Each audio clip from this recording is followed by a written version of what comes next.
you see me?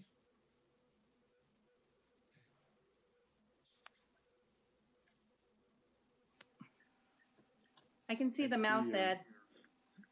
A mouse. Need to turn his screen. Your computer mouse. That's all I can see is the computer mouse. I don't have a mouse. Well, Oh, then- oh, What is that? well, stay. Kill that mouse. There you are. Now you got me? Much better. Dang, I'm getting good at this technology thing. Okay, well, Thank you, Julie.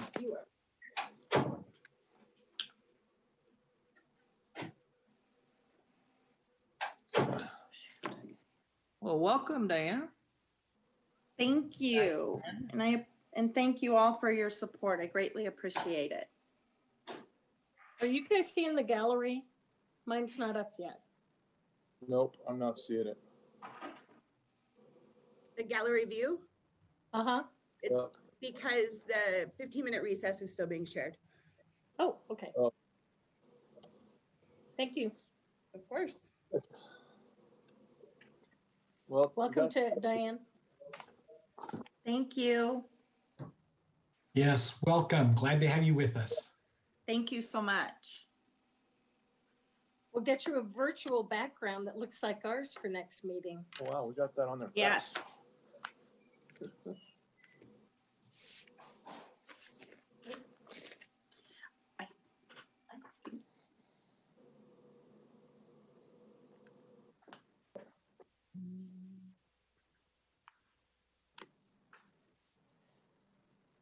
Who's doing the building official appointment? I Mark believe Miranda, the building official. Good. Who is he choosing?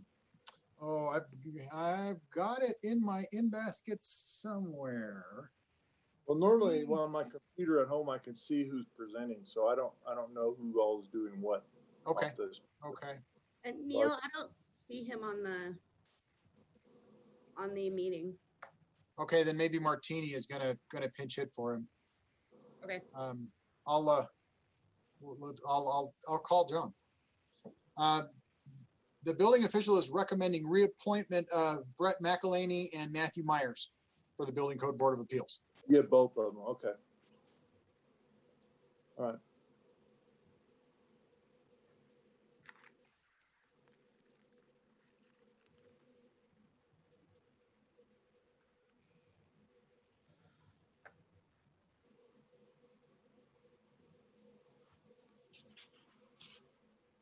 So we got to back up to 7, right? 6. 6 minutes, okay.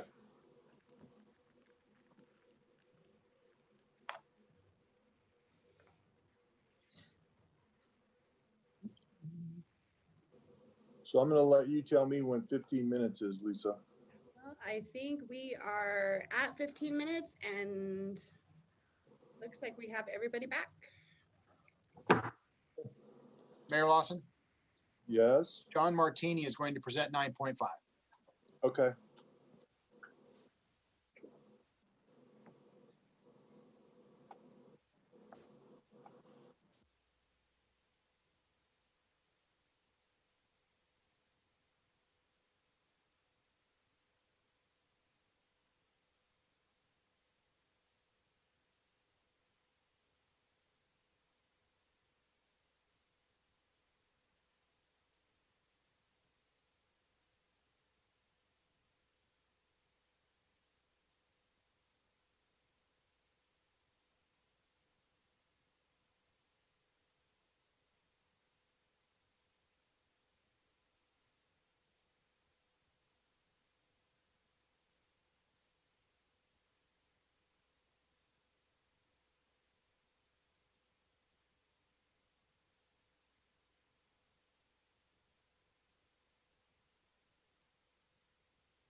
Our Chief Financial Officer, Mr. Kronk.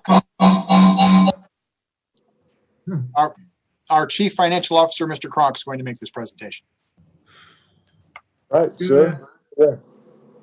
Good afternoon, Mayor Lawson and members of council. Before I start, I just wanted to offer my congratulations to our new mayor and congratulations also to our new councilwoman, Vanderwell. Welcome aboard. Welcome to the show. Not in the best circumstances, of course, but as we're mourning the loss of our beloved Mayor Ron Smith, at the same time, it was also an honor to witness the continuity of government right there. So I just wanted to say congratulations, and I'm going to share my screen here and make sure this works.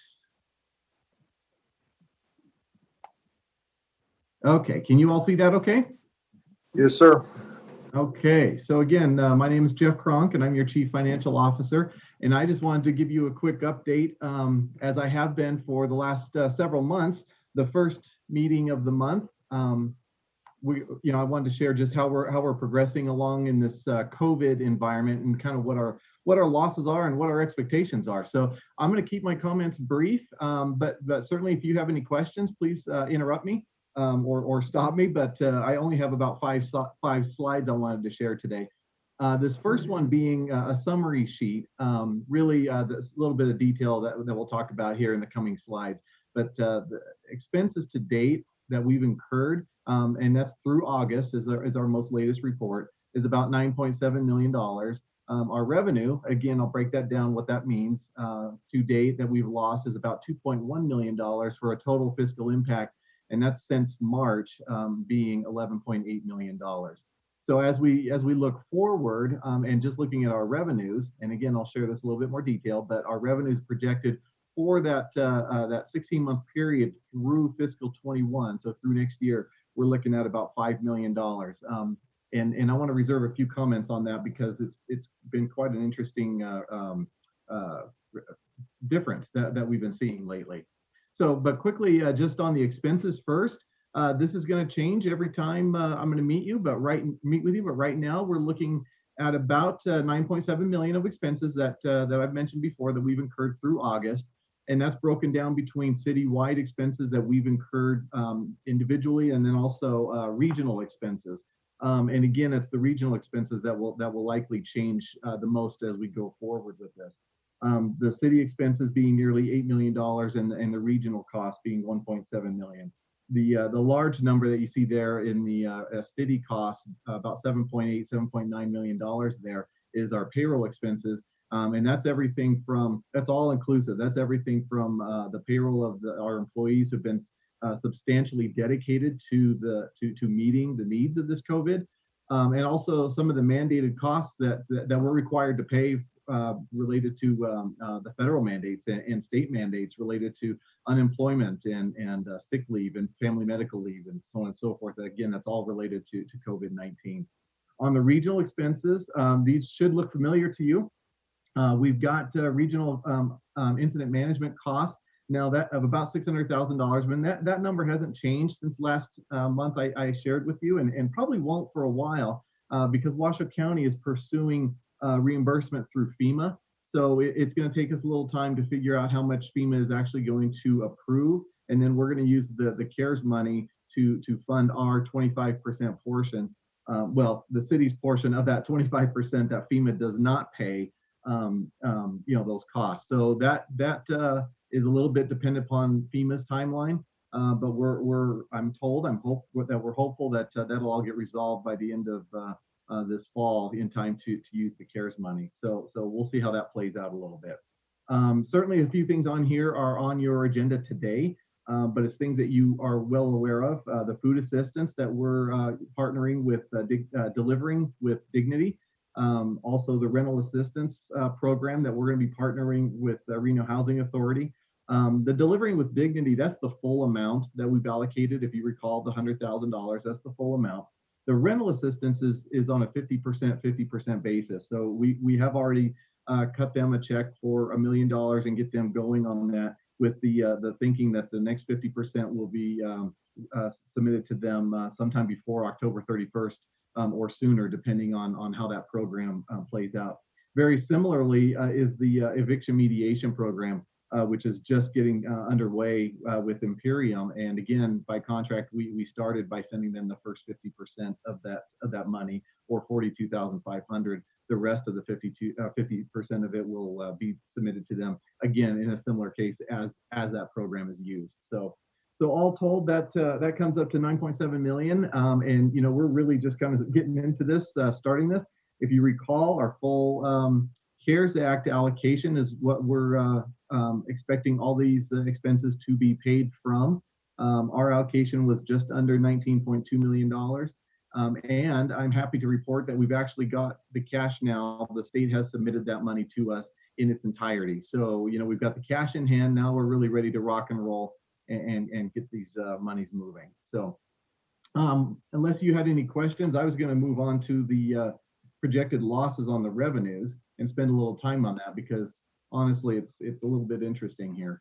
But again, please just stop me and let me know if you have any questions on any of this. So our revenue losses has been honestly quite difficult to determine. So as it stands right now, we're looking at about $2.1 million. The only real difference in the breakdown of where these losses are coming from that's new to you this month that I'm adding is the road fund gas taxes at the very bottom there. We didn't have any data. That money comes in on a quarterly basis, and we're just now in the process of closing out our fiscal year 20 that ended in June. So we're just really got those that information, those data points just fairly recently, a few weeks ago. So I'm able to add that on there. So certainly people are driving less, and we wanted to capture what the losses in the gas taxes are. But other than that, the breakdown is pretty similar to what I've shared with you before. The big difference being C-tax, which is ultimately sales taxes. Primarily sales taxes, I'll put it that way. And I don't want to spend a whole lot of time on this and maybe steal some of the thunder from, I believe Mr. Kazmierski is here with us today, and he's going to be sharing some things on our economy. So I don't want to steal some of his thunder, but it's very interesting to see what's going on with taxable sales. Quite frankly, I was nothing short of shocked what happened when June's report came out. And as you recall, we always have a 60-day lag to our information. So June is the most recent information that we have on taxable sales, and it was all-time highs. So our receipts were up about 12.4% compared to the previous June, and that was driven mostly by the taxable sales that were in Washoe County that were driven, or that were up 13.3%. So that's nothing short of remarkable, honestly. And you really see it here on this chart, where you see this little spike up. So this chart, what I'm looking at here is the blue is everything that happened up until COVID happened in March. And then this blue dotted line is really what our projections were at the time of how C-tax was going to play out. And so I'm kind of projecting as we go forward. These are the solid red line is actuals, and then the dotted line is projecting going forward. So this little spike up that happened in June, not expected. That came out of the blue. Nobody anticipated that. But that being said, we're seeing quite a bit of difference happening in Washoe County as compared to Clark County.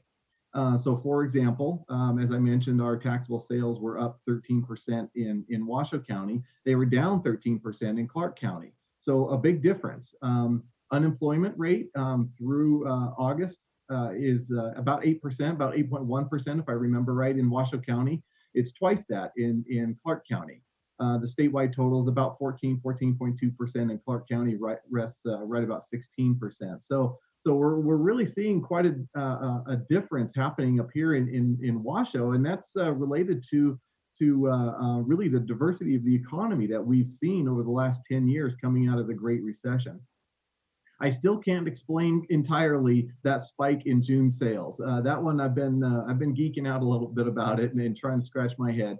Even understanding that our unemployment rate is coming down, it still sits at 8%, and that's high. So last June, we were under 4% in June of 2019. So it's a little hard to figure out. And as you'll see here, when I'm looking forward, going in my projections, I'm still looking at this to come down a little bit I've got to think that there's an impact from that $600 weekly benefit that was part of the $2.2 trillion CARES Act. That expired at the end of July. So I'm really interested to see how August and September sales are. But all that being said, so I'm not really celebrating completely yet, but at the same time, that was fantastic to see. And at the end of the day, the total projected loss for COVID coming from March, and if you look forward all the way through next June, I'm only looking at $3.44 million, or about 8%. But again, as I said last month, my confidence on that is pretty low. So, I'm playing this a little bit month to month as I get the data. So unfortunately, the old crystal ball isn't quite as clear, but based on what we're seeing through June, it's very optimistic. So all things considered.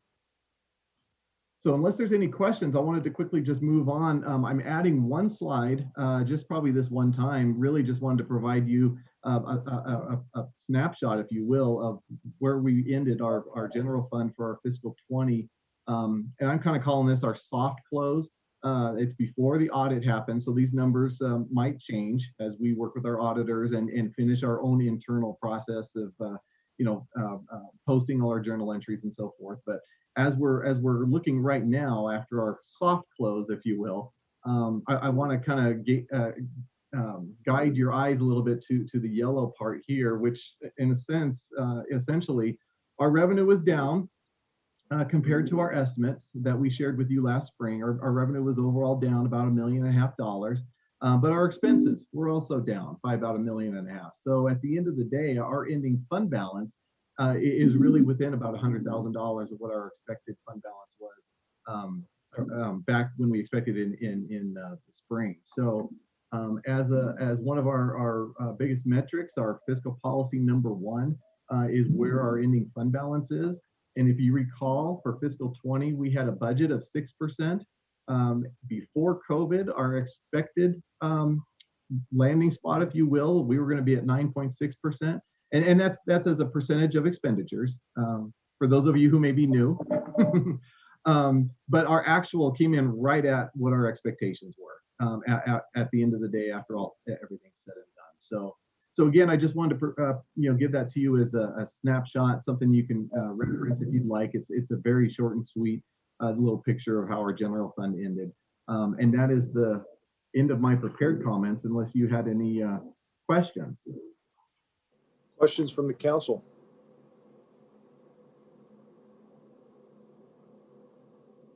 I can't see anyone, so you're just gonna have to speak up. It's Christopher. Just real quick, Jeff, I just want to say it's always good to see this. It is pretty remarkable that we are even where we're at. So that's, I won't celebrate yet either, because there's a lot of moving parts. So in looking at this, our revenue casting forward, are we just trying to anticipate between Christmas and things what we think? Is that how we get to where we're going? And we just kind of guesstimate in that fashion? I mean, is there any other potential moving parts from anything else that we're thinking? There's a lot of moving parts. So, I've got quite an extensive model that looks at a lot of different things. And honestly, one of the things I try to factor in is consumer psyche. And consumer is a funny beast to figure out. For example, when I was looking at the June reports, I look at seasonality and I look at the different categories of taxable sales. And what struck me as the most remarkable was the strength across the board. So I expected to see maybe little pockets here and there of where people, like online sales, for example, that's off the charts high. That's upwards around 200% high. I expected that. That's not unexpected. But what was unexpected is the across the board strength. Manufacturing was up, construction was up, durable goods were up, auto sales were significantly up. Auto registration was up about 1/3 in June, which was remarkable if you think about that. The real property transfer tax was up. Going back to the taxable sales, the only thing that was really down, and not unexpectedly so, is eating and drinking places. they were still down and struggling by about 20%. So as I look forward, I look at those different categories, and the seasonality, and try to gauge what to expect. That's why, as I'm looking forward, I'm looking at this maybe coming back down a little bit as we get into the August, September, October period, as the stimulus kind of wears off a little bit. And then I'm expecting December will come back up, because honestly, the consumer, if they don't spend, they will explode. So it's just how people are. So, I still expect we'll have a decent holiday, but leading up to that, maybe it's a little soft. And you know what? That's what it looks like right now. Ask me in a month, and that can change completely. So this is a funny time that we're in. So I guess the long answer to your question is that I really look at the different categories, the different industries, and the different seasonality, and try to factor in some of the external factors, if you will, like stimulus and things like that. So I hope that answered your question. Yeah, thank you. Mayor Lawson, I have a question for Jeff. Any other questions? Well, anything on this? Yeah, Mayor Lawson, I do have a question for him. Please. Can you guys hear me? Yes. Yes. Okay. So Jeff, as we look forward to January 1st, we've received our CARES Act funding. It's supposed to be spent by the end of December. I'm sure we're anticipating additional costs to the city for the coronavirus impacts, and the money that we've been allocated will be spent. How are we budgeting and looking forward for January through the end of this fiscal year, with obviously no additional packages right now from the federal government? What's our game plan as we look forward from January through the end of June? Yeah, the beneficial part of the CARES Act allowed us to use some of that money, really up to our decision, to pay us back, if you will, the costs that we're incurring for meeting the needs that are related to this COVID. So those payroll expenses that I shared with you, that I currently have on this slide here, those are our current people, for the most part. I mean, there are some other costs in there related to the Family Medical Leave Act and so on and so forth, but by far the amount that's in there are our current payroll costs, and that's absolutely applicable and valid expenditures to be used by the CARES Act. So that's going to benefit us, our bottom line. When we're talking about at the end of the day, what our ending fund balance is. I can't use the CARES Act to offset our lost revenues. However, I can use it to pay ourselves back for payroll costs, even if they were currently budgeted. So as we're looking forward into those forward years, as you're talking about, and yes, I'm not expecting, the stalemate in Washington seems pretty hard and fast. So I think we have to move forward and not expect any further stimulus to happen. If it happens, great. If not, we'll go forward with that expectation. We're going to be okay this year. Next year is going to be an interesting budget, and we're going to start rolling into that. Starting in October, we're going to start pulling all the departments together and start giving this a hard look. In anticipation of we're going to have a budget workshop. I hope, maybe in person. We'll see how that all works out. But we're expecting to still have a budget workshop in February, and we'll share more information on that. But as it plays out for this fiscal year, our bottom line should be okay, and we should be in a strong position as we're entering into fiscal 22. The benefit of having the revenues come in stronger than anticipated, honestly, is that we didn't have to use some of our other mitigating factors. Like we didn't have to draw down our stabilization fund, at least not yet. We didn't have to tap into our contingency budget and some of those things that we've set up for policy. So we should be in a fairly strong position, at least as we enter into fiscal 22. So just a clarification, those payroll costs, are those for the full 16 or the full year, the full 16 months, not just from March to December? Nope, that is actually just March through August. And again, a portion of that is related to costs that we had to pay through what was it called? The Family Cares Act that we had to do for Family Medical Leave Act and sick leave that were related to COVID-19. But by far the existing payroll expenses is our police officers. So our city manager, as part of the process, the chief executive has to deem which people within the organization have been tasked, if you will, to be substantially dedicated to meeting the needs of COVID-19. And for us, that designation was our police officers and police sergeants. So anybody with those titles are currently being funded through the CARES Act fund. Okay, thank you. I appreciate clarification. Absolutely. All right, any other questions? Okay, seeing none, let's we'll move on to item 7.2. Annual update from Mike Kazmierski, President of the Economic Development Authority of Western Nevada. Where is Mr. Mike? I don't see him. He's on his way over. Should be coming up here soon. Looks like he's coming in now. I can see my name, but I can't see my face. We can't see your face either, Mike. See if that works. Okay. There There you we go. go. There we go. Perfect. Well, thanks, Jeff, for the warm-up. Appreciate it. And Mayor Lawson, council members, thank you for your time today. And congratulations, Mayor Lawson, Councilmember Vanderwall, and our Mayor Pro Tem, Bobby, for stepping up and taking over in the new positions. It's unfortunate, obviously passing off my condolences and Edon's for the loss of Mayor Smith. So with that said, you've seen many of these slides before, and do I bring them up? City Clerk, do I bring them up, or are you going to bring them up? If you are able to share your screen, you can. If not, we can do that for you. Yeah, I can do that. No problem. Let me pull them up right now.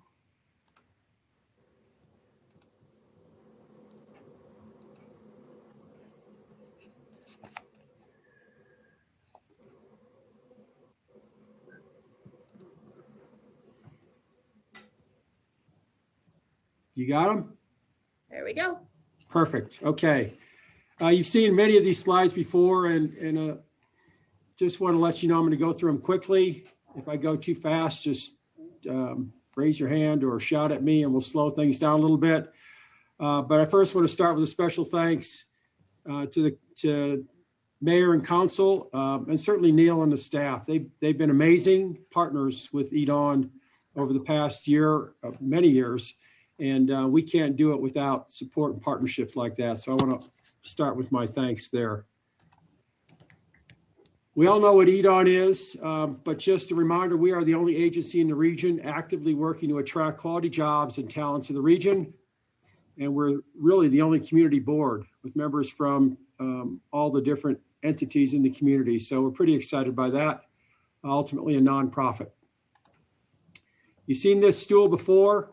It really is a strategic plan on one page, and attracting, retaining, and organic growth, along with workforce development and community development, frame our focus. Our priorities for this year pre-COVID, and haven't changed a whole lot, but higher paying jobs. And that really is the key. Diversification is bringing in the kinds of jobs that can sustain recessions like this with a real push. And we put the last 3 years of marketing in the Bay Area, and it has really paid off recently. It shows the trend on technology. A lot of people didn't have faith in this region long-term as becoming a place for technology, but you can see our trend is up on technology companies over the last several years. And companies that are commonly referred to as technology companies were not here 7 years ago. This really talks to diversification. Certainly the virus has been an issue for a lot of reasons, but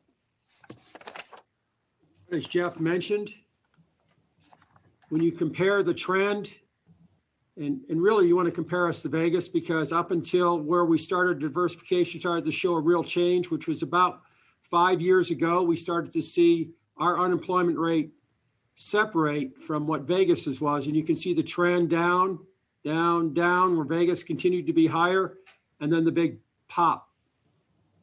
We're trending down at half the rate of Las Vegas is from an unemployment perspective. Obviously, manufacturing still works, logistics still works, technology still works. A lot of the jobs we brought in are still at work. What that means is, well, Jeff was surprised by the jump last month, which you don't realize is we were positive in May, and we really only took the initial hit when the entire economy in the state was shut down. Even Tesla had closed their facility for a couple of weeks. Once we got through that part of the process, the jump occurred, and we're back to almost where we were pre-COVID. These sales, I do not think will alter much for a lot of reasons we'll get into. What we did with our priorities, by the way, you probably also, I'm going to go back one there. In addition to taxable sales, what you may not have fully digested was, in comparison to Vegas, casino winnings, which is actually an important line, we're down 7.5% in Washoe County. We're actually up in Sparks, and Vegas is down almost 40% still. So that even on the casino side, when we have local workers able to get a paycheck and work, as soon as the casinos opened, our local economy included growth in the casino and gaming sector. So that's pretty exciting, in addition to overall taxable sales. As I mentioned, we were focused on the Bay Area. That becomes even more important now because most of our traffic and our prospect activity has been drive traffic. And obviously just driving over the mountain is fairly easy. We're not getting a lot of the visitors from other parts of the country we were getting before. Pre-COVID, only 40% of the prospects were from the Bay Area. Now it's a much higher percentage. We've refocused on pharma, medical manufacturing, and onshoring. We do believe there's going to be a large continuation of onshoring, especially when it comes to manufacturing medical devices and pharma. And we're seeing a lot of prospect activity in that area, which is exciting. And the remote workforce piece, we're seeing talent coming to the region, and we're starting to aggressively work to attract that talent because we actually bring a job when you bring that person. These are just some pending announcements. It's interesting to see where we're actually seeing more activity now, which is hard to believe, than pre-COVID. And these are all companies that have announced that they are coming to the region. So we're looking at over 2,000 jobs and 3 corporate headquarters, which is, the lion's share of a year's worth of work. And we're expecting this in the next 6 months. In addition, the pipeline is quite full, almost 4,000 jobs, 12 headquarters, and manufacturing and technology continue to be a big part of that. And what's especially important is we've been working with certain consultants to help us link to companies looking at relocation. And last month, we had 42 new leads and projects. The most we normally have in a month is about 15 to 20. So you're talking about over double the leads in an environment where people can't travel, and really a lot of things are limited to Zoom or other kinds of activities. So that portends future growth that may even be more than what we had projected before. Just some of the projects that have landed in Sparks over the years. Now Foods is a big one, ITS Logistics, and several others. You notice we've got more in Spanish Springs. I listed Spanish Springs only because I know it's not in Sparks, but it's, 1 inch from Sparks, essentially. And a lot of the people growing there are living in Sparks, are buying stuff in Sparks, are becoming part of the Sparks community in many ways. And it really talks to a lack of industrial space in the Sparks city limits. So that's kind of the attraction side. On retention expansion, we've got to keep the companies we've helped to bring here and help the companies that are here grow. So Nancy McCormick and her team are on that. This is what we do. We help them connect. We focus on employer needs through education, through attracting talent and bringing an upskilling workforce, because workforce is one of the most important things from an employer perspective. And then this is how we do it. It's really through working with all of the partners. I mean, we have a small staff here, but there are literally hundreds of people working on workforce development, workforce training, and we try to integrate and support those efforts so that they're more coordinated. We do have awards as well. We recognize Davidson Organics, a Sparks company, here at the recent event. Not sure when we're ever going to have another event the way things are going, but sooner rather than later, we hope. But we do work with the companies to help them grow and to deal with problems. We have plenty of questions about the COVID issues. We worked with companies on that. We helped get inspections. We helped them get resources where they needed it. Again, it's about helping businesses in the region be successful. Again, one of the biggest concerns is workforce. Now on the third leg is the entrepreneurial piece, or what I like to call organic growth, helping these companies get past their first good idea into a company is a pretty important piece. This is helping this ecosystem grow is really important. When you look at the number of companies, it looks big, but when you look at the jobs, it's fairly small. But again, these small companies come in as 1, 2, 5, 8, 10 people, and some of them are now double, triple, quadruple in size over time, and they grow deep roots in our region. On the tech attraction side, we include attracting tech startups. We see these small companies looking for a place to grow because of the quality of life we have here that allows them to be bigger fish in a smaller pond. They like that. They like the engagement. They like the connectivity. We're seeing more and more activity as we work to attract some of these tech startups from the Bay Area. And then the ecosystem overall, how do we help these entrepreneurs work together, connect, find resources, sometimes just finding resources, you know, whether it's the generator, which is a place where they can connect, or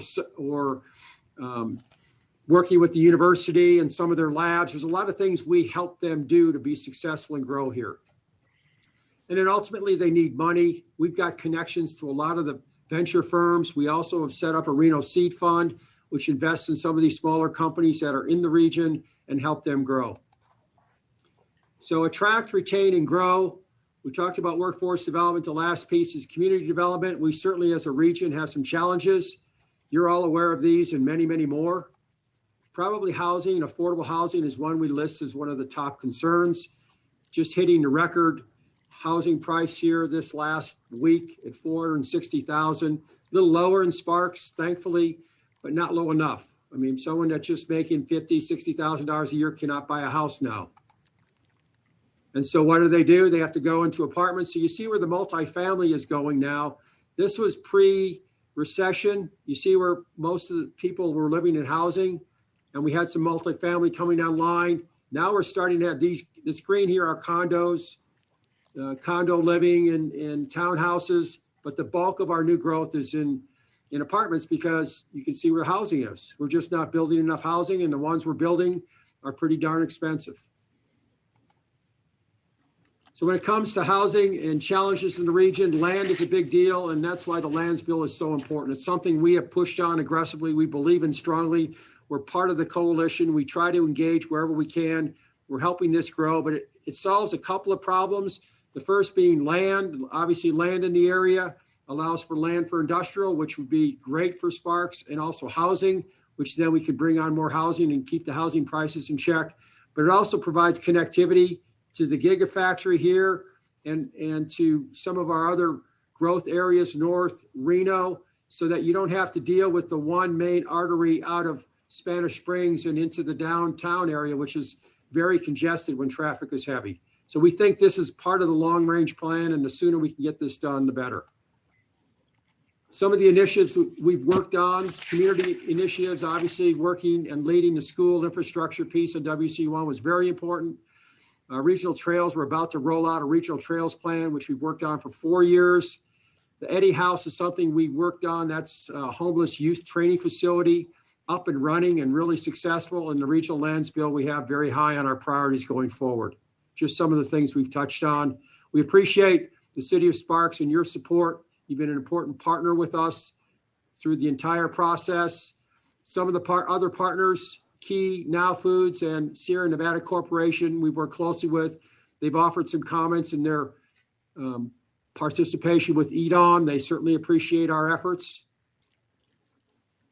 And while you're not speed readers, I'll give you time to read that and ask if you have any questions. But really, this is our annual update and a request for a continuation of funding at the current levels. All right, questions from the council. Thanks, Mike. We can't see you, so just speak up. Hey, Mike, this is Christopher Dare. Just real quick, can you talk a little bit about what and how, I know you mentioned with Nancy, some of the stuff they're doing for existing businesses. Obviously, it's one of our biggest concerns right now. I mean, we do want more growth and land and all those things, but we have people in place right now who are hugely struggling. We're trying to get money, some grant stuff together for them and stuff like that. To me, I see this as one of our number ones in the next 6 months or so that really need your help stepping in. What kind of stuff could we expect as we work together? Well, when we talk about existing business, we focus on the primary employers, the manufacturers, the logistics, distribution, the people who have most of their customer base somewhere else. And that wealth comes into the region and allows for economic opportunity. There's the other sector, which is 96% of our businesses, but only half of the economy. And those are retail and other establishments, small businesses that are struggling, but we tend not to focus on that because if you help the primary employers, their revenue is generated, helps the smaller business as well. So we generally leave that small business world and retail to the chambers to work with and support. That said, we do work with the chamber on initiatives to help them wherever we can. Our overall focus, though, is what do the primary employers need to continue to go? And what we're finding is their greatest challenge is oftentimes information from the state, how to do things, and then workforce. They have challenges on the workforce side that we help them with. We're working aggressively with education institutions to upskill.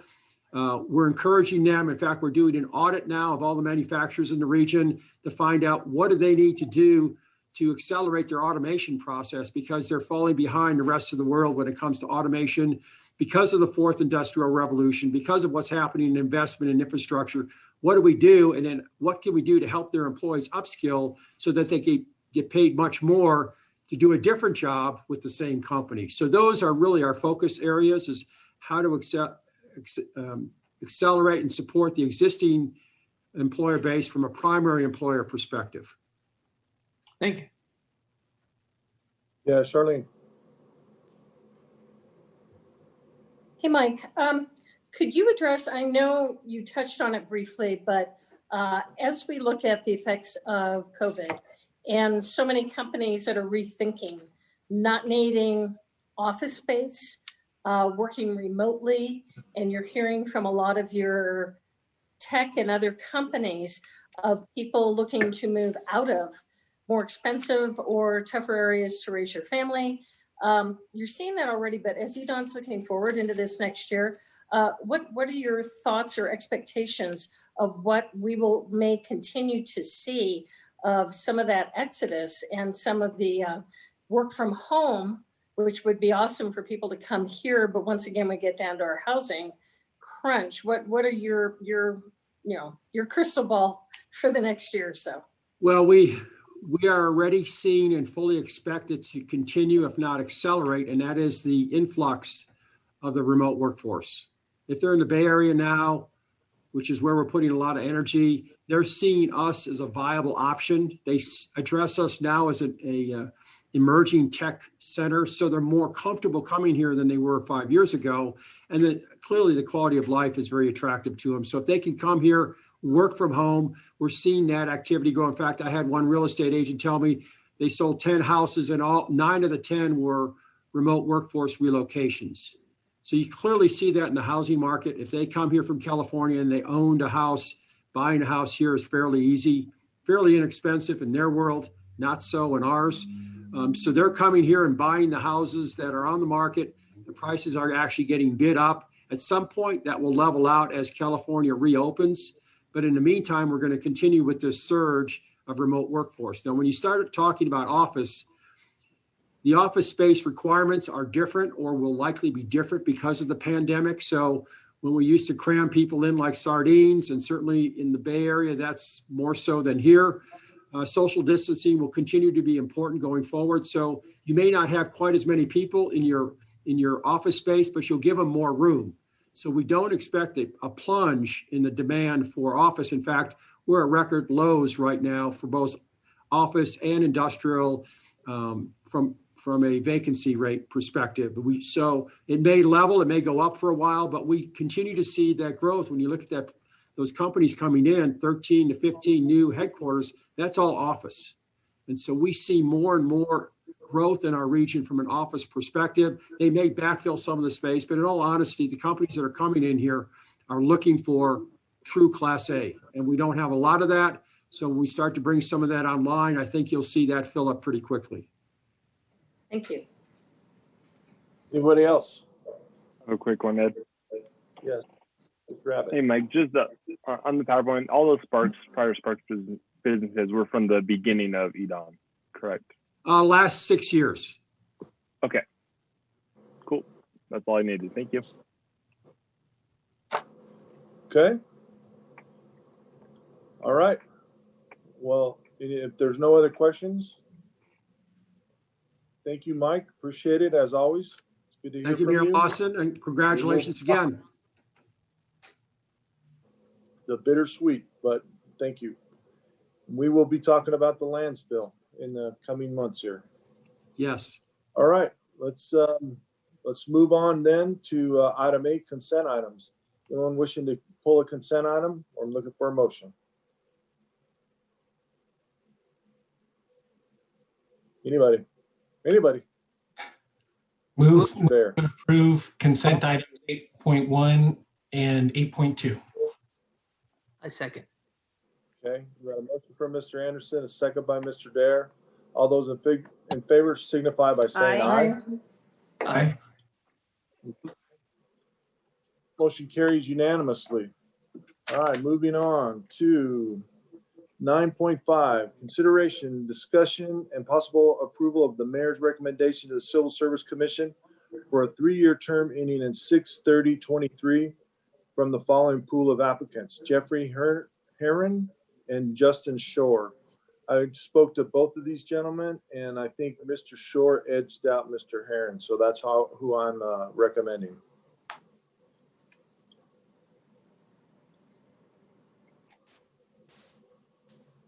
So I'm looking for a motion. I'll move to approve. Mr. Dare, I move to Second. approve of the Jeff, mayor's choice, and I was gonna give his name. What's his name again? Justin Shore, Justin Shore. Thank you. yes. And who gave me the second? Have it. Mr. Abbott. We've got a motion and a second. Any further discussion? All those in favor signify by saying aye. Aye. Aye. Aye. Opposed? Motion carries unanimously. Thank you. 9.6, consideration, discussion, and possible approval of the building official's recommendation to the Building Code Board of Appeals for two appointments. There's a lot of twos in there, Martini. With terms ending in 9/30/22 from the following list of applicants: Brett McElhaney and Matthew Myers. Thank you, Mayor Lawson, members of the council. John Martini, your Assistant City Manager for External Services. There are a lot of twos in there. Before you today for you to consider the building official's recommendation to fill a couple of open or expiring slots we have on our Building Code Board of Appeals. As you will recall, the Building Code Board of Appeals is made up of a group of experts in various fields, such that if we ever had an appeal to a decision made by our building official working under the codes we've adopted, that this independent board could hear it and render an opinion as to the appeal, either in support of the building official or in support of the appellant. The two positions that we have open or coming up to be open, one is for a structural civil engineer, and the other is for a mechanical engineer or a mechanical plumbing contractor with at least 10 years of experience. Mark Miranda, our building official, is recommending that Brett McElhaney fill the role of our structural engineer on the board, and that Matthew Myers fill the role of the mechanical engineer vacancy. Both are current board members and wish to remain on the board. Staff is recommending your approval, and if you have any questions, I'll be happy to take them. Questions from the council? Not, I'm looking for a motion. Mr. Anderson, you look like you want to say something. Move to approve the building official's recommendation to reappoint or to appoint Brett McElhaney and Matthew Myers to the Building Code Board of Appeals with terms ending September 30th, 2022. I'm looking for a second. Mr. Abbott, I'll second it. you look like you were going to second it. I was Any tempted. further discussion? All right, seeing none. All those in favor signify by saying aye. Aye. Aye. Aye. Opposed? Motion carries unanimously. Congratulations, gentlemen. Thank you, John. Thank you, Mr. Mayor. 9.7, presentation, discussion, and possible approval of a complement change in management services to add human resource analyst 1-2 position effective the first pay period after approval. Mindy, you're going to talk to us about this. Yeah, good afternoon, Mayor Lawson and the members of the City Council. Mindy Falk, Human Resources Director. For your consideration today is a complement change in the Management Services Department, specifically adding a Human Resources Analyst to the Human Resources Department employee complement. In January's annual meeting, I came before you and discussed the challenges facing the Human Resources Department, which I included increased numbers of employee relations and the need to use data to make decisions. I also said at that time that about 72% of human resources staff time was dedicated to operational day-to-day activities. In the past year, Human Resources has hired 54 regular full-time employees and 42 have left employment, the majority due to retirements. In addition, 37 employees were promoted to new roles. This means we've had a lot of new staff and a lot of new leadership who naturally would need support from the Human Resources Department. Coupled with this, Human Resources has seen increased employee relations due in part to COVID-19 and the new leave laws associated with it, and also the national spotlight on diversity. In the past, employee relations has been a smaller portion of our division's workload, and the division was able to spread it amongst our analysts. Now it's taking a greater portion of the analyst's time and taking away from our other functional responsibilities like recruiting, our self-insured programs, and our class and comp, resulting in the daily operations taking closer to 85% of HR's time. For these reasons, we are asking you to add an HR analyst 1-2 to our complement. This financial impact for this fiscal year will be $105,660. And with that, I can answer any questions. Questions from the council? Mr. Dare. I'm just glad you're getting the help you need. I know we have a lot of different things going on and we're trying to move forward and get some hiring going and this and that. So I'm glad that the help will be there. So thank you. It is much appreciated. Any other questions? If not, I'm looking for a motion. Ms. Spivey. I move to approve the complement changes in management services effective the pay period following approval. Looking for a second. Mr. Dare. Second. Okay, any other questions? Seeing none, all those in favor signify by saying aye. Aye. Aye. Opposed? Motion carries unanimously. Thank you, Mindy. And good luck with your new employee. Thanks. All right, 9.8. Consideration and possible approval to purchase one Jacobson HR 800 16-foot wide deck mower from RMT Equipment in the amount of $91,700.54 using the Sourcewell contract 062117-JCS. And that looks like a dumpster fire. Yes. So who's got, Ron, are you presenting this? Yes, sir. Good afternoon, Mayor Lawson. Congratulations. Members of the council, Ron Corman, your Public Works Manager, for the record. I am before you today to seek your approval to purchase one Jacobson HR 800 16-foot wide deck mower in the amount of $91,700.54, utilizing a joinder provision on a Sourcewell contract. As you can see by the picture there, we lost one of our mowers. It served us well for 21 years and then went out in a blaze of glory. And so we were looking to replace that unit. We have already been reimbursed by our insurance carrier $81,980 of the replacement cost. The extra $10,000 is the city's deductible from our insurance policy. And just a little bit of background, our park staff mow approximately 300 acres of turf every week. And so having these 16-foot wide mowers in our inventory and our vehicle fleet certainly makes a huge difference as far as how much time we would spend out cutting grass. So with that, I would be happy to answer any questions you might have. Questions from the council? When are we having a service for that poor lawnmower? It already got drug off and all to the scrapper. I think it already got burned. I think my first question when I heard about it. Yeah, that thing served well. My first question, and if anybody's wondering, the person driving that is okay. They are fine. Got hurt in the filming of this project. But so that is a crazy picture. We do keep our stuff up and moving, but I'm glad we have a backup, as you shared with me. I think that we have a backup for now, and that will last until we can get our new one there. So very good. Any other questions or comments? I'm looking for a motion.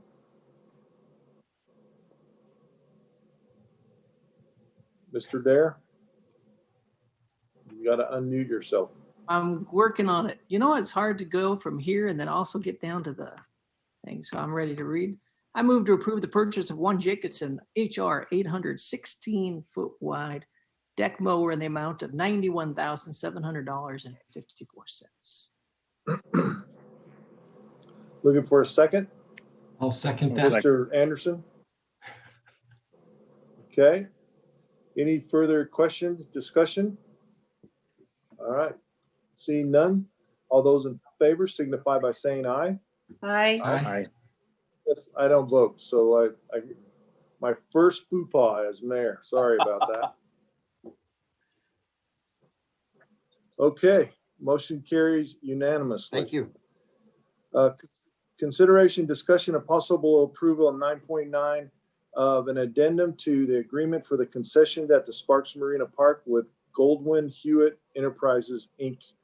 Mr. Martini. I am. Thank you, Mr. Mayor, members of the council. Again, John Martini here for your consideration. An amendment to our concessions contract with Goodwin Hewitt Enterprises out at the marina. I think a lot of us know it as Goody's Fresh Squeezed Lemonade.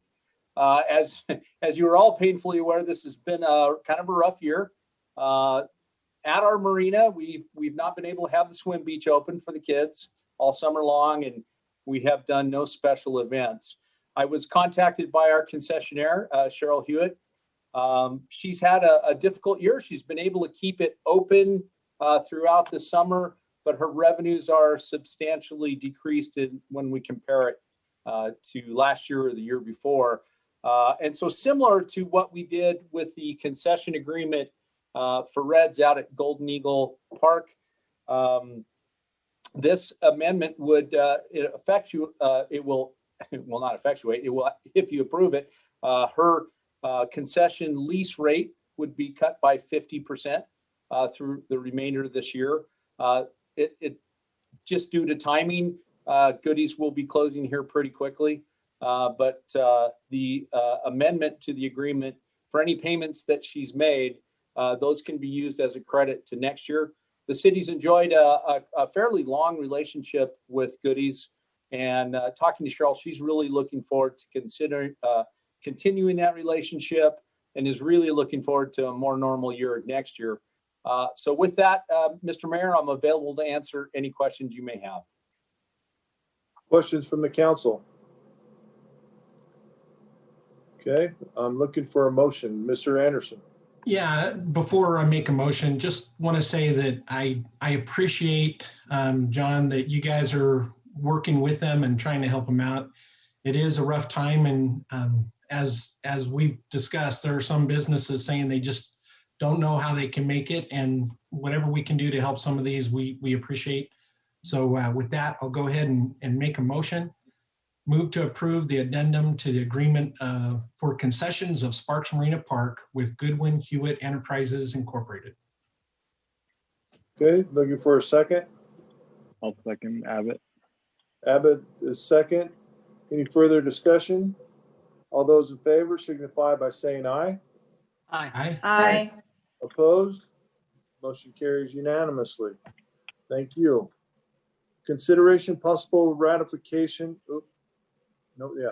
Ratification of an agreement AC 5686 by and between the City of Sparks and the Board of Regents of the Nevada System of Higher Education on behalf of the University of Nevada to fund research related to the investigation of the presence of COVID-19 virus in wastewater and community prevalence monitoring in amount not to exceed $1,790,000, $385.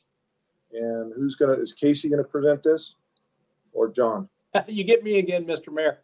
Well, I was getting a little tired of you, but I'll take you. Thanks, sir. Mr. Mayor, members of the council, John Martini, your assistant city manager.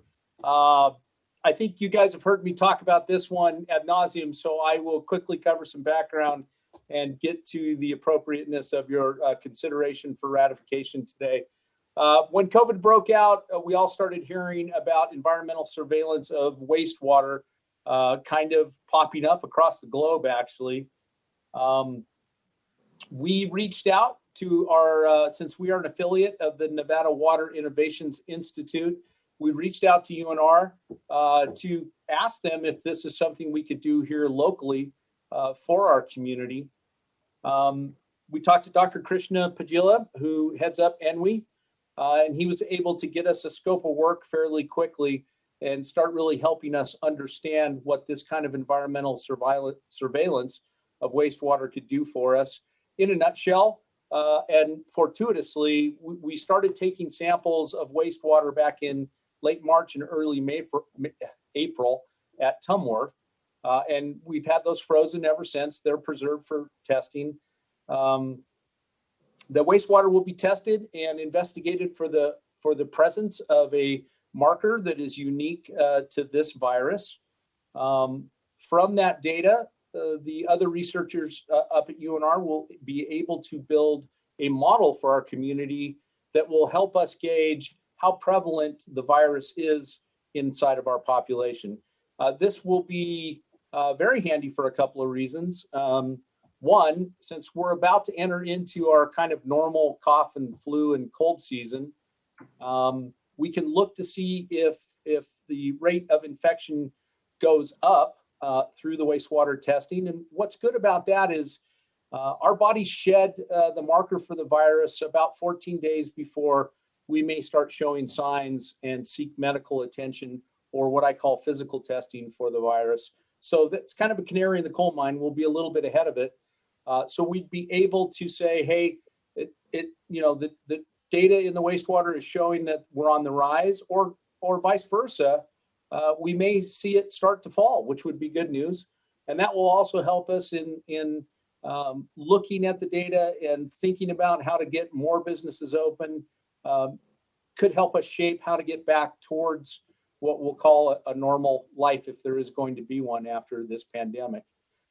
Michael Drinkwater and I and Jeff Kronk started working on a research agreement several weeks back. We came to a place where we were satisfied with the agreement and the terms of the agreement. And on August 18th, we presented it to the city manager for his consideration. under the emergency powers that are granted to the city manager during this time. Neil decided to sign the research agreement on August 19th, and we forwarded it off to UNR. In his consideration, he was counseled that the terms and conditions of the agreement are acceptable, that the goals stated in the scope of work are in the best interest in the health and welfare of our community. The scope of research is very robust, and time is really of the essence. We had to get this project started so that Krishna can get us to the end goal by the end of this year. And then with regard to use of the CARES Act to fund it, there are a few things I need to read into the record, Mr. Mayor, for the use of those federal funds. CARES Act funding is appropriate for this because it is a necessary expenditure due to public health circumstances. The costs certainly were not included in the city's fiscal 20 or fiscal 21 budgets. The cost will be incurred from March 1st, 2020 through December 30th, 2020. And the use of the CARES Act funds are not being used to offset any revenue shortfall caused by the COVID-19 virus. That gets me through kind of the legals. Staff is recommending that you ratify the city manager's direction. If you have any questions, I'm available to answer them. Questions from the council? Mr. Mayor, Chet Adams. Yeah, Chet. Thank you, sir. John, I was just curious, how long will it take from the testing event itself to get results? And then how will those results be used? Thank you, City Attorney Adams. Krishna is in the process right now of getting the laboratories calibrated from a control sample of the COVID-19 virus. He will start testing wastewater here shortly. I need to have a conversation with him as far as the timing for completion of the community prevalence model. And then from that, we will be able to share with the community what the research finds as far as how many folks within our population are sick. And I think, Chet, to your question, from that data, from a greater understanding of a community-wide prevalence instead of just depending on physical testing, decision makers across the Truckee Meadows will be able to look at something a little bit differently. They'll have another tool, if you will, in their considerations for making decisions moving inside and outside during this pandemic. And John, I think that's great. I guess my question, my follow-up question would be, will these results be shared with the state in order to assist, say, the governor in any future decisions concerning his directives and keeping our community closed down? Chet, we will be sharing this with whoever wants to listen, would be my answer to that. Certainly with our partners at Washoe County, at Reno, and with the district health department. And I'm sure that information would make its way up to the governor. And thank you, Mr. Mayor, for your indulgence in letting me ask a question, sir. No problem. No, and I think, John, the real benefit in this thing is that we are going to see markers 2 weeks prior to people physically being ill. That's where the real benefit in my mind comes from, is the early warning system. Thank you, Mr. Mayor. I agree. The canary in the coal mine, I think, is very, I keep calling it that. Being able to look ahead a couple of weeks for better or for worse. If our numbers are climbing, our medical folks need to be prepared. If our numbers are starting to go down, that's really good news for the community. It'd be good to have it a couple of weeks early. And then, Ed, as I said last time, I do think all of us as communities are going to have to start preparing for future pandemics. And I think the results of this research, on top of the laboratory equipment that will be on site at UNR to do this kind of future testing, I think it's all just going to help us get ready for the next one. I don't think this will be the last one. Thank you. Ms. Spivey, you had a question? Yes, thank you, Mr. Mayor. I just wanted to say how critical I think the value of this can be. Early warning system, but also more data. And as we're trying to collect more data, which we've, to make decisions for our businesses, for our schools, for City Hall, for our operations.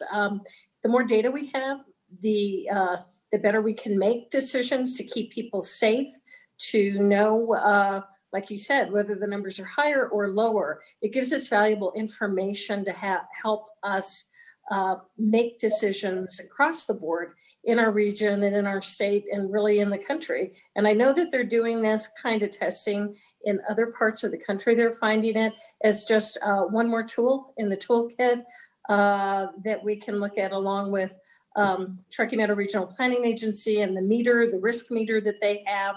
You know, all of that data that we can assemble can help all of us keep our community safe and keep our businesses opened or reopened. And I think the value of that just can't be understated. And excited because the Water Innovation Institute has been doing just so many incredible things that this is just one more value of our partnership. And I'm ready to make a motion, Mr. Mayor, if you're ready for me to make one. Mr. Mayor, do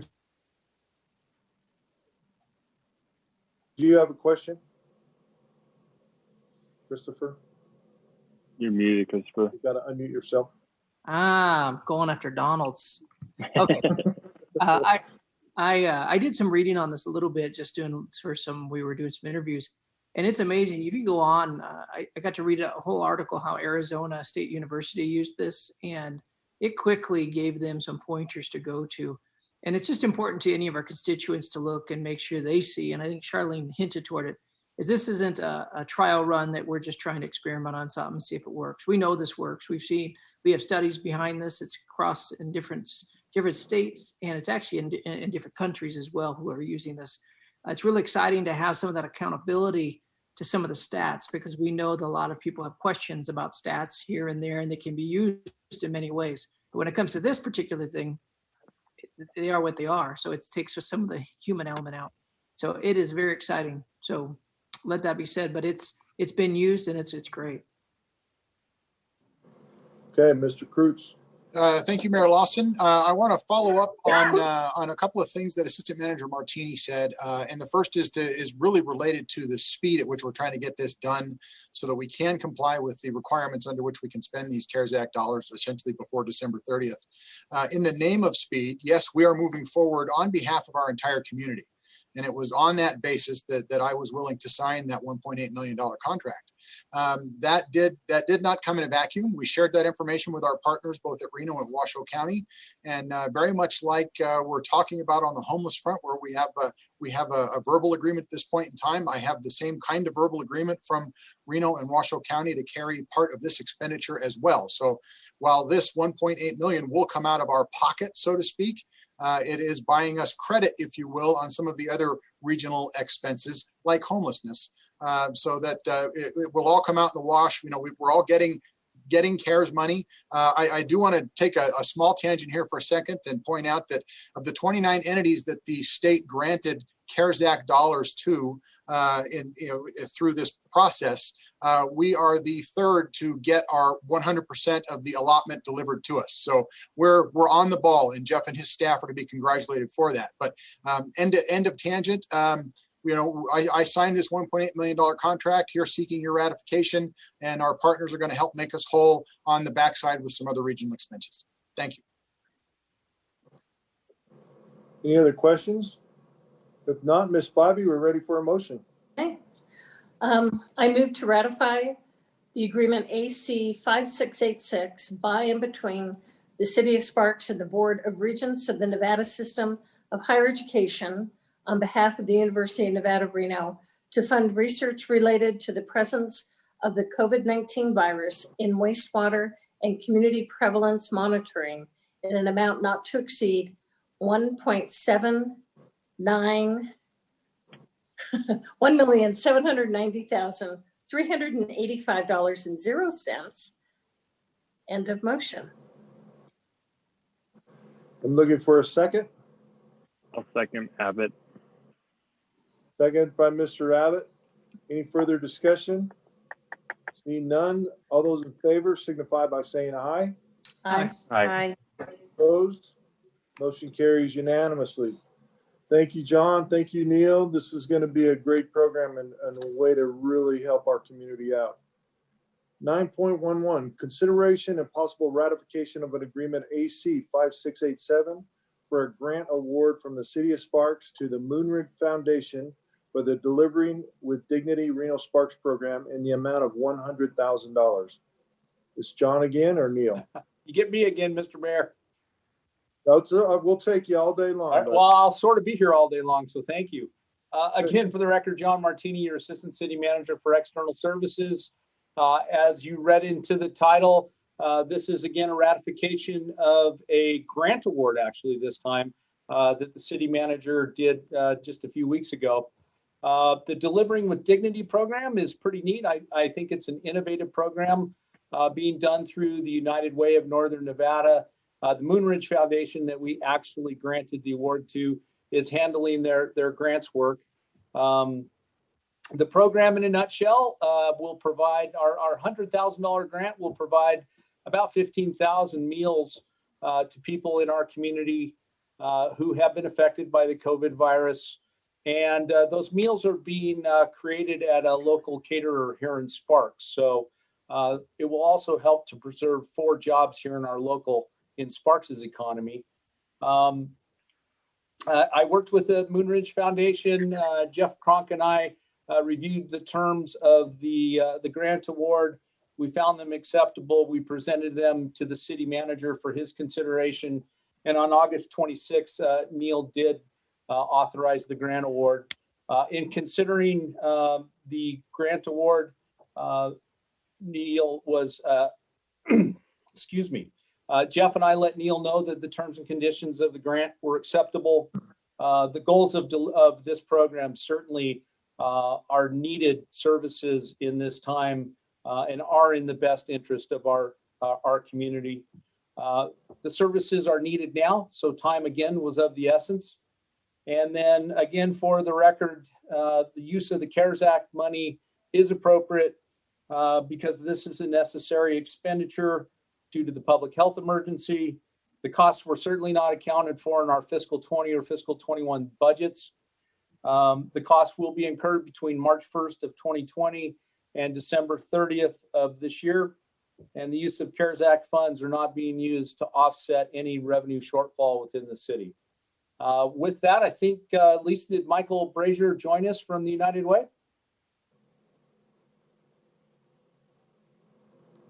Got him right here. Let me bring him over. Michael was good enough to join us. I'm hoping he found the Zoom link and he's on his way. If you have any questions, we're both available to answer.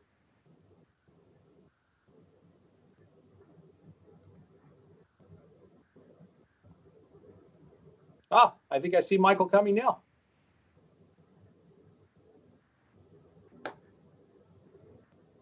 There he is.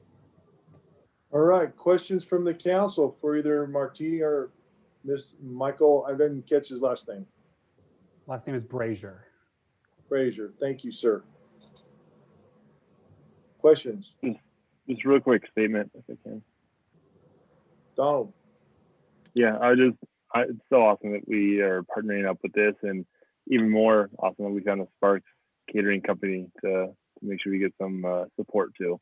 And which is awesome. And glad we got a hold of Michael too. I know he's done a lot of good work with it. I was there. A couple of us were down at the opening day over in Reno or West Sparks, whoever wants to call it that. But it's just a great program that I'm excited to have here. It's a good job. Okay, Mr. Dare. One of the questions I had, I think this is great, and what happens with, I mean, we have people who are working on this. What happens come January? Are you guys have other funds to continue to support some of these people that are finding themselves in the situation or any of that? What are your thoughts on that? Yeah, thank you for the question, Councilman Dare. So right now our plan is to run the program through the end of December. We keep evaluating that. We actually have a call this afternoon to evaluate what that looks like.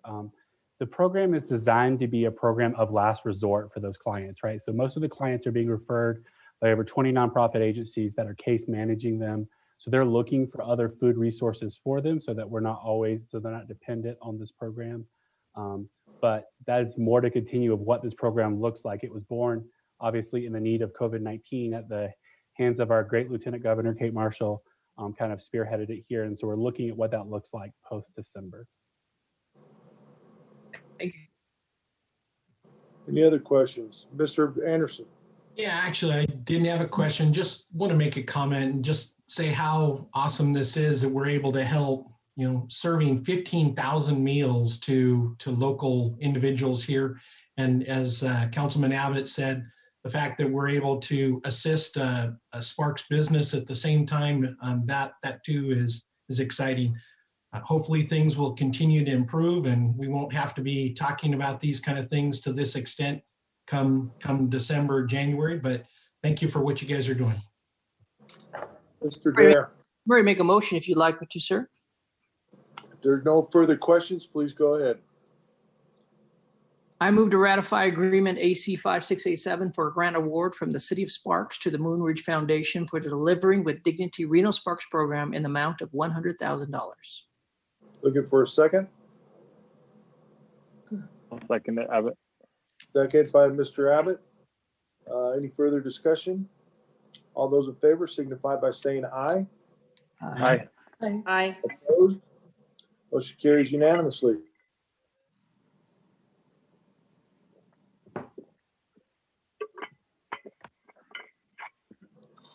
All right, moving on to 9.12, consideration possible ratification of an agreement AC 5688 for the service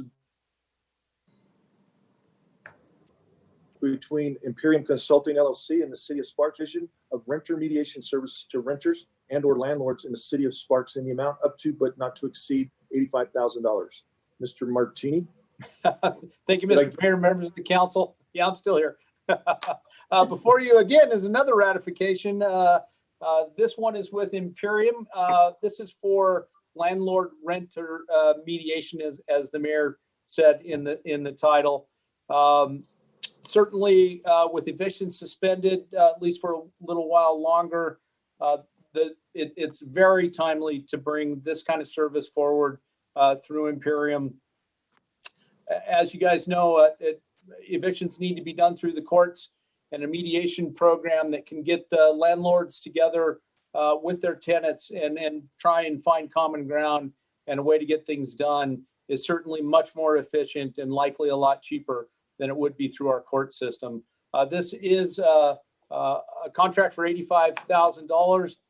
The cost per mediation is estimated at $827 per mediation. The first about 50% of this $85,000 has been forwarded to Imperium to get the work started. Again, one of those reasons is again another time of the essence type of decision here. The city manager did sign this contract, and it will be using CARES Act. And so I think you guys know how this goes. Now I'm going to read these items into the record. Again, I think you probably have them all memorized, but we'll just do it one more time for fun. The use of CARES Act to support this, CARES Act funds to support this contract with Imperium are justified in that it is a necessary expenditure due to the public health emergency. The costs were certainly not accounted for in our fiscal 20 or fiscal 21 budgets.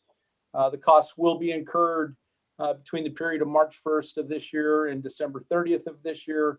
And the use of these CARES Act funds are not being used to offset any revenues or revenue shortfalls experienced by the city. Staff is recommending approval. And if you have any questions, I'm available to answer them. Questions from the council? Seeing none, I would entertain a motion. I have one, Mayor. Yes, Ms. Bybee. Not so much of a question as a comment.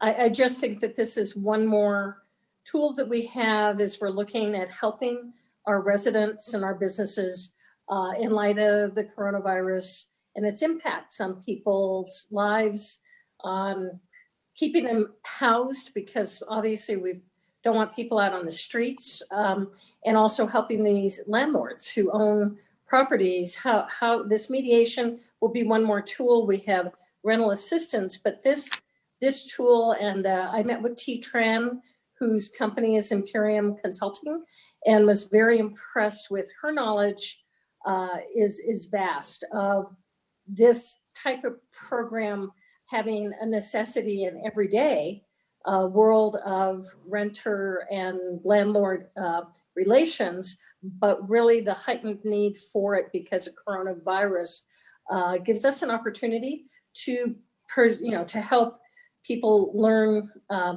those skills, the mediation skills, their rights, their legal rights on both sides. Because I think all too often maybe they don't know, and then working together with Imperium Consulting, I think will have long range effects, not just the immediate needs today that people as a result of coronavirus have. So I fully support this contract and look forward to its positive results in our community beyond the coronavirus time and moving forward for our renters and our landlords. Thank you. I have one question, sir. Yes. So with this, I know we set aside $85,000. If this goes well, obviously the need seems like it's bigger than $100,000 in my initial brain of looking at this. Are we going to be able to look at this if there's extra COVID finances there? Can we look at that, or is this what we're doing? Yes. Mr. Cruz, yeah, we need a clarification. I think Mr. Dare's misunderstanding what this is. We can, the opportunity to use the CARES Act dollars is pretty broad. But in terms of, the possibility to spend more on this program, I want to take us back to when we first were looking for potentially qualifiable costs for CARES Act money. We stopped looking when we hit twice what we were being awarded. So the needs far, the needs far outweigh the opportunities to put it to use. We need to, let me back up just a second because I'm tripping over my own words here. While we are spending in excess of 30% of those CARES Act dollars directly into our community, there is a portion of the city expenses that Mr. Cronk reviewed with us earlier today that we are looking to try and make ourselves partially whole as a result. So as we find ourselves with opportunities such as this, that this program might be a huge success, there are a number of other folks who are approaching us and looking for help there as well. We are at this point in time saying that we've got more asks than we have money, and that we need to kind of trim what we are looking at to what we've already decided we want to spend the money on. And that I actually understand that. I appreciate even what you're saying there. I agree with that. I would say though, if some of the other finances do come back, because we had talked about if something doesn't get, I know we have budgeted we're done budgeting. I understand what money we had and what we did. Which say, for some reason, things did not get spent. We are moving forward and it's not getting spent over in one area. We can move some things around. I would just ask that we consider. I would look forward to that conversation if that opportunity presents itself. That's probably the main thing I'm trying to say. Thank you. Good enough. Mr. Abbott, and then Mr. Anderson. John, how can we refer someone to this program if we have a landlord reach out or say a tenant? Councilman Abbott, I assume this one from Benedict Arnold Thornley. Neil, can you help me with that one, please? I honestly don't know the answer to that question. Benedict. Wow. Well, there's a number of ways we can do this. First is social media, getting the word out on social media that, hey, we've got this program in place. The second thing is communicating with each of the courts that would potentially be dealing with this type of issue to let them know that there are dollars and there's a process over here by which we can try and help people out. And frankly, from the court's perspective, keep things off their calendar. So those, I think, are the two main ways: social media for direct contact and letting the courts know so that if they see things starting to try and hit their front door, they can, hopefully say, hey, we're aware of this program. Contact this number. So there's a number that we could provide to, say, a tenant or a landlord, or? Yes. Yes. And we'll make sure that you all have that here shortly. Thank you. Okay, Mr. Anderson. Mine was the exact same question. So thank you. Thank you for asking, Mr. Abbott. Reading your mind, one of my goals and one of my skills. Okay. No further questions. I'm looking for a motion. I got it, Ed. Mr. Abbott. Goodness. I move to ratify the agreement AC-5688 for services between Imperium Consulting LLC and the City of Sparks for the provision of rental mediation service to renters and our landlords in the City of Sparks in an amount up to but not to exceed $85,000. Okay, looking for a second. Ms. Vanderwell. I got to get her a vote on the. I will second. I'm not speaking because I'm right by the control room and it echoes. But I will second. Thank you. All right, seeing no further discussion, all those in favor signify by saying aye. Aye. Aye. Opposed?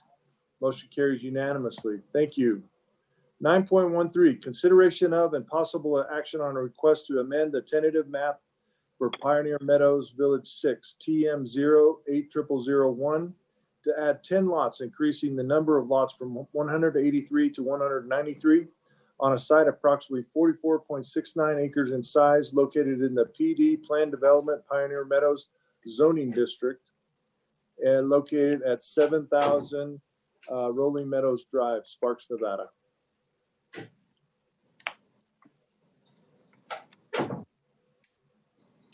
Who's going to present this?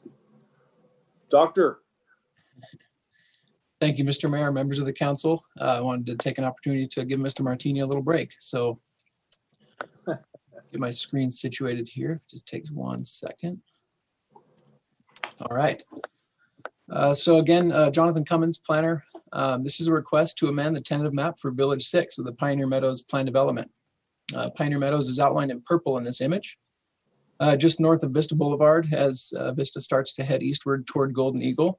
And just to the west of Pioneer Meadows on the screen here is Kylie Ranch North, just to give you an idea of where we're at. Village 6 is outlined in red in the image.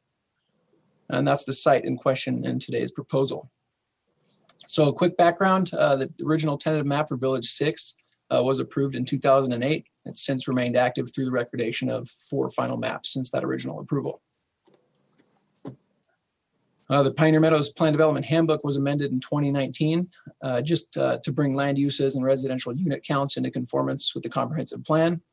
Part of this that's relevant for today's proposal is that the overall unit count for Village 6 was increased from 183 units to 193 units to account for the removal of a 2.5 acre neighborhood park, which is the piece outlined in green here on your screen. So I'll zoom out a little bit because the park's alignment here is a part of the context that we want to sort of present here today for this proposal. So one of the major objectives in amending that handbook last year was to rearrange which parks will be built at which locations in Pioneer Meadows, keeping in mind that the city is now encouraging larger community parks in place of smaller neighborhood parks. So as the city made that objective part of the parks plan, this developer was able to make it work in Pioneer Meadows and made the necessary changes to their handbook last year, as I said. So the ultimate change to come out of that amendment was that there were going to be 3 smaller neighborhood parks in Pioneer Meadows. And instead there will be now 1 small park and 1 larger park, a larger community park. And so what you're seeing here is the already built Fireburst Park on the easternmost edge of Pioneer Meadows in dark green. And in light blue up here in the top is 2 former park sites, one that's in question in today's tentative map amendment. And so essentially the overall change in the alignment here is that these 2 smaller parks up here are going to be relocated over to this larger community park on the western edge of Pioneer Meadows.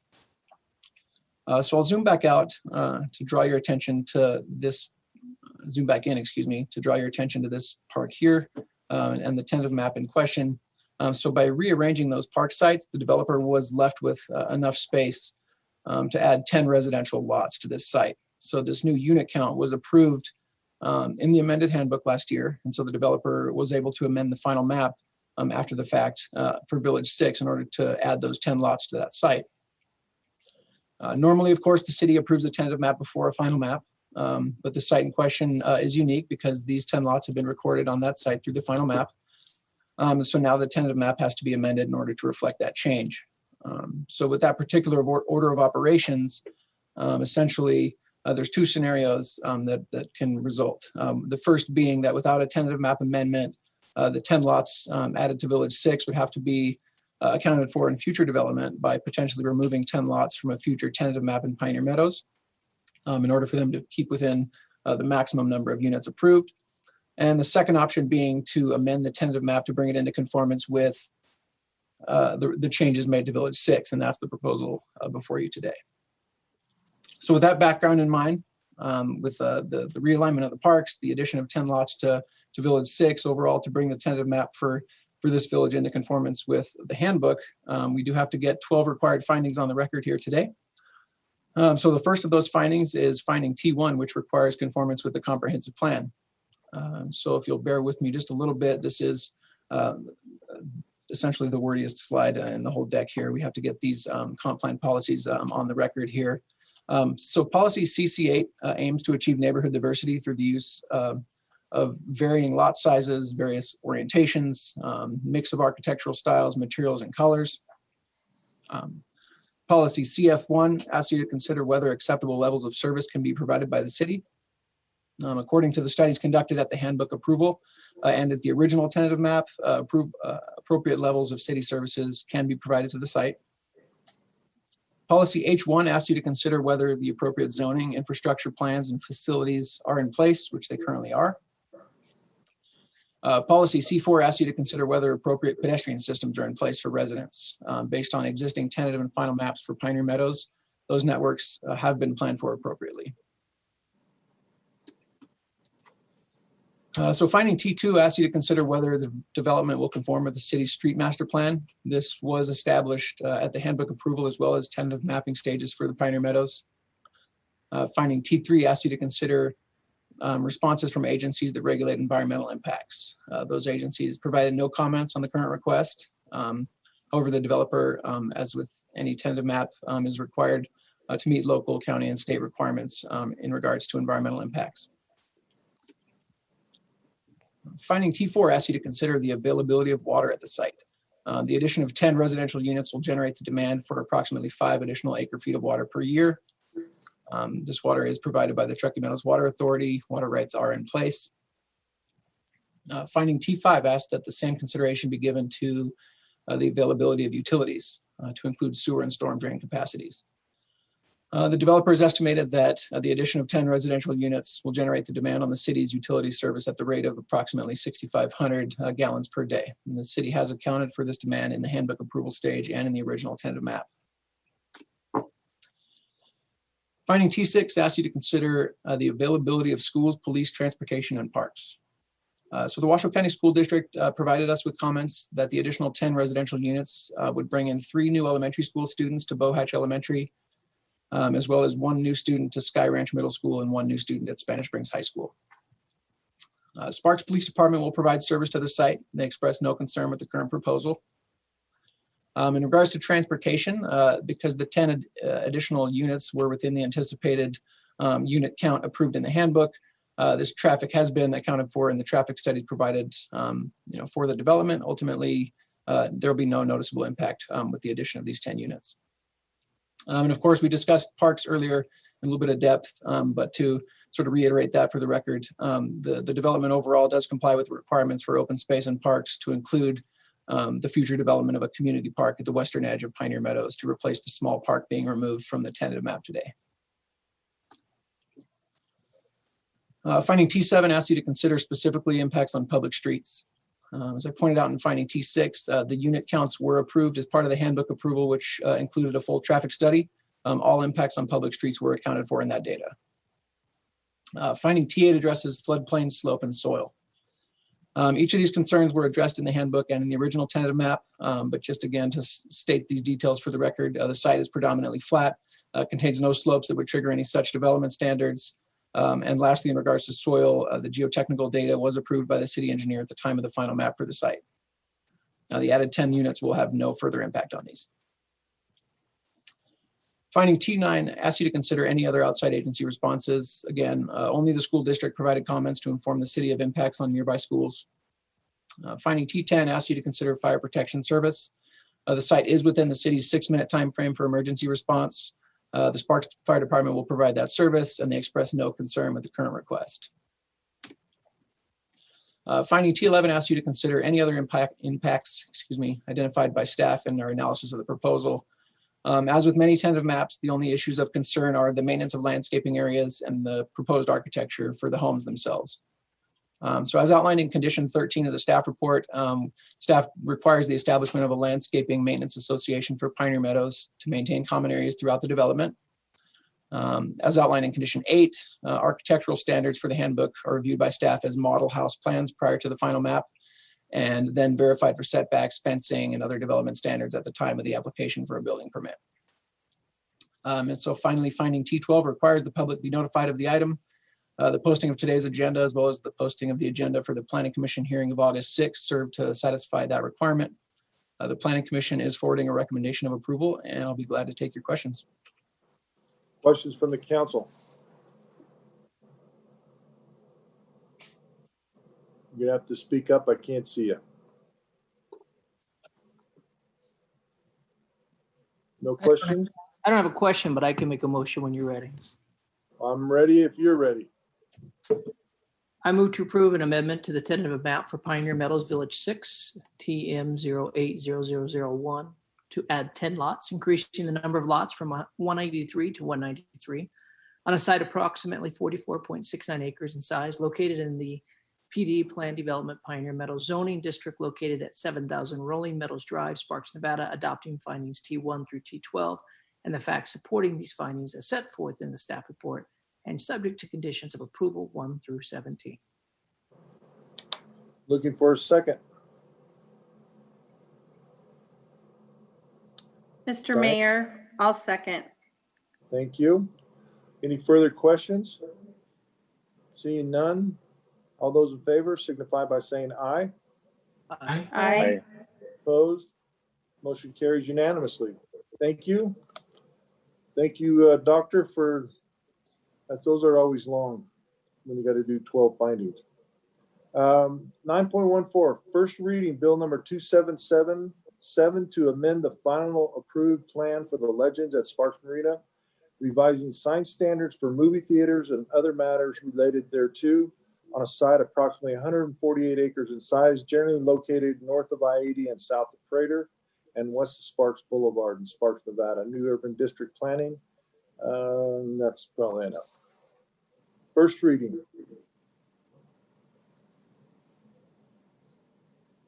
Mr. Mayor, I'm just going to do the first reading again, okay?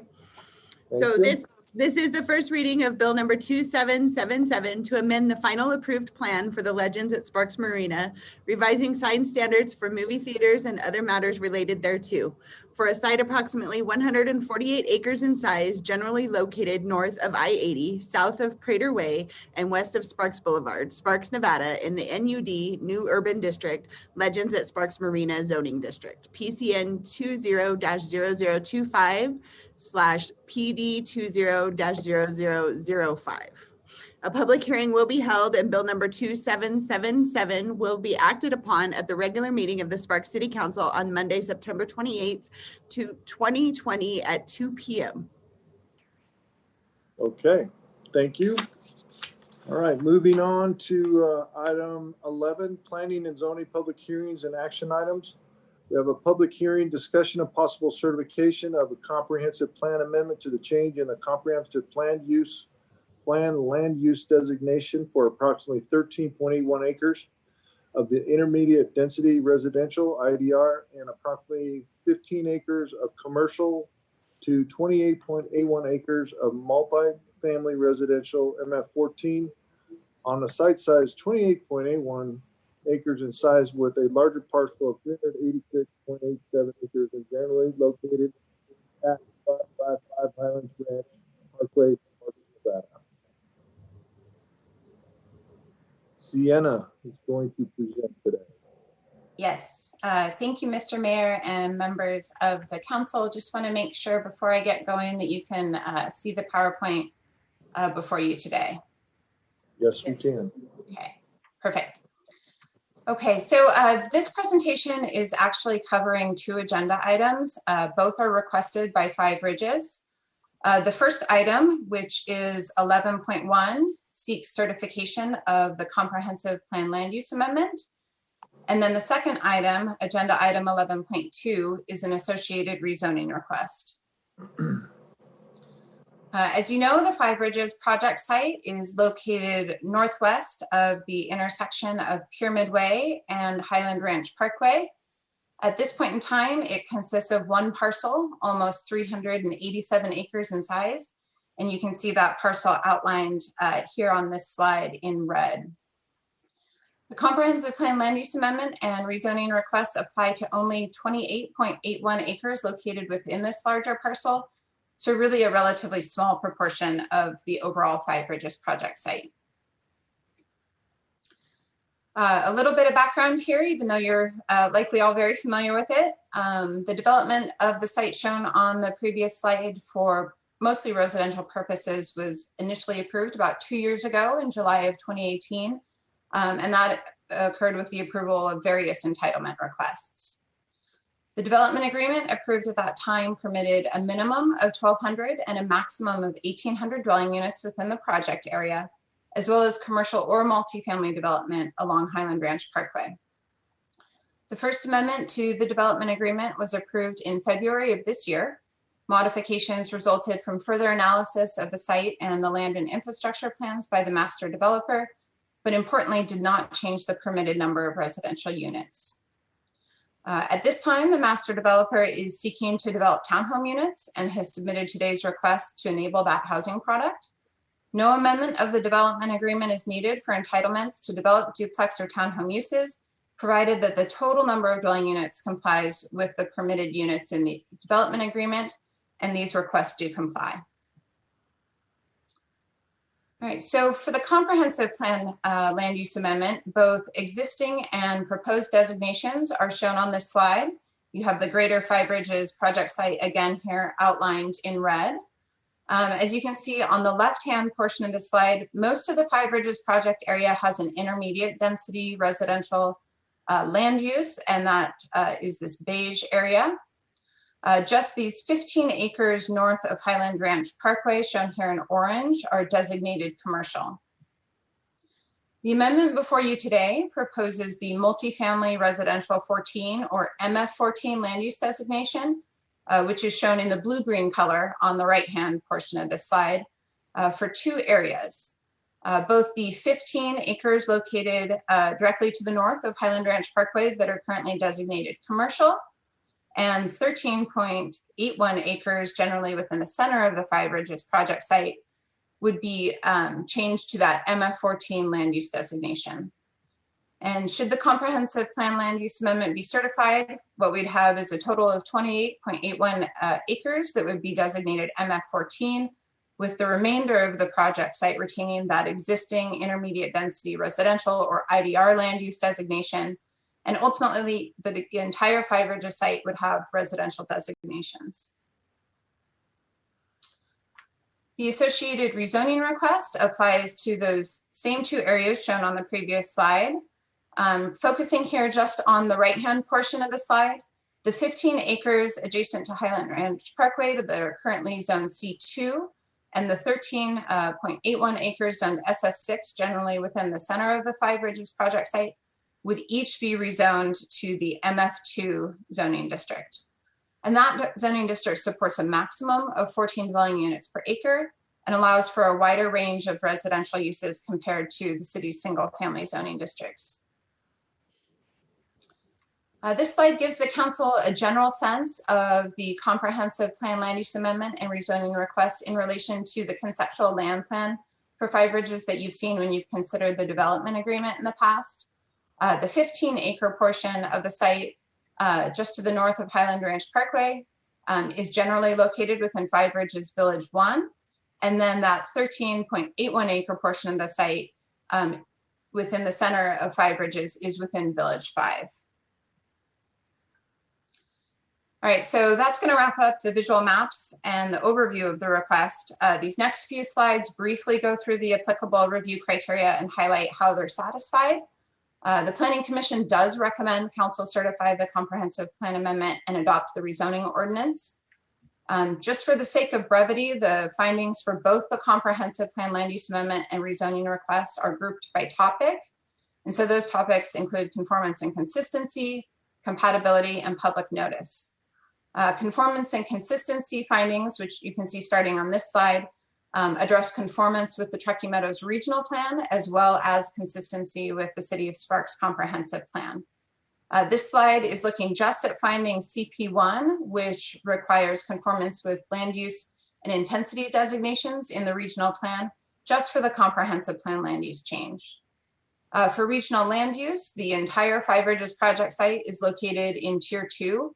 And based on that new 2019 regional plan that included the tiering concept, Tier 2 allows for suburban development patterns and limits residential density to 30 dwelling units per acre. So with the proposed MF14 land use allowing for a maximum of 14 dwelling units per acre, the request is below and in compliance with that Tier 2 density maximum. In addition, we do have portions of the area where the MF14 land use is proposed that are considered development constrained by the regional plan, and that's due to the presence of slopes of 30% or greater. Here, our comprehensive plan encourages preservation of slopes with gradients over 30%, and our code requires mitigation with open space if there is development that occurs on those slopes over 30%, and that's really to implement those regional plan policies. This slide and the one following focus on consistency with the Sparks Comprehensive Plan. So for both the land use change and the rezoning, they each have to be consistent with the plan's goals and policies. So here, the proposed MF14 land use and MF2 zoning district support high density single family and low density multifamily housing products such as townhomes and duplexes. And you'll hear those commonly referred to as that missing middle housing type. Townhomes and duplexes, they offer an alternative product to the detached single family home and support home ownership opportunities at lower price points.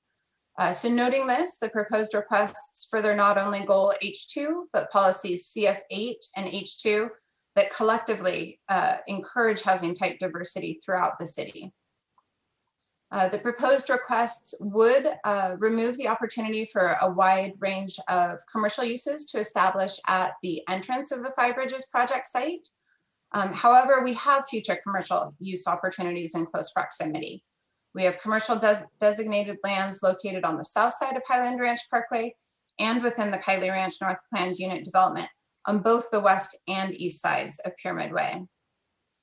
In addition, it's useful to note that the long-term fiscal health analysis prepared for the city in 2019 also shows the supply of acreage supporting retail uses exceeds forecasted demand.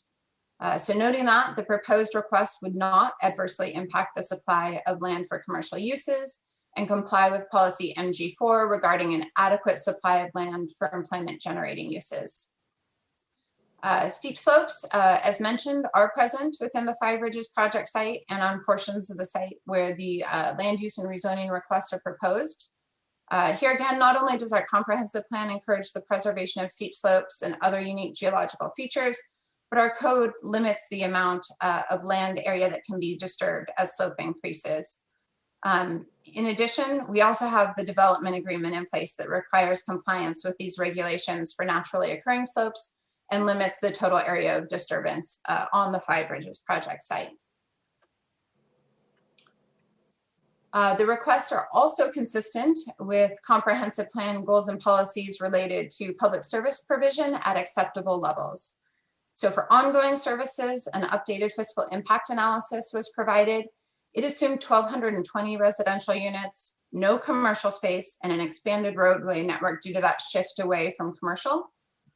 With those changes, the analysis estimates a positive fiscal impact of approximately $700,000 over the 20-year analysis period. For infrastructure and facilities, the development agreement specifies the timing and scope of improvements needed to provide city services at acceptable levels. Sewer, water, flood control, drainage improvement, as well as roadway and intersection improvements and secondary access are all identified in that agreement to serve between 1,200 and 1,800 total units. So in support of the current requests where we have these changes proposed, the applicant provided an updated trip generation letter as well as sewer and water studies analyzing development of the Five Ridges project site with solely residential development. That trip generation letter finds the trips associated with 1,220 units will result in traffic impact less than or similar to what we had initially analyzed in 2017. And both the water and sewer studies outline the facilities that are needed to serve anticipated development. And importantly here, the development agreement places those responsibilities for constructing those improvements on the master developer.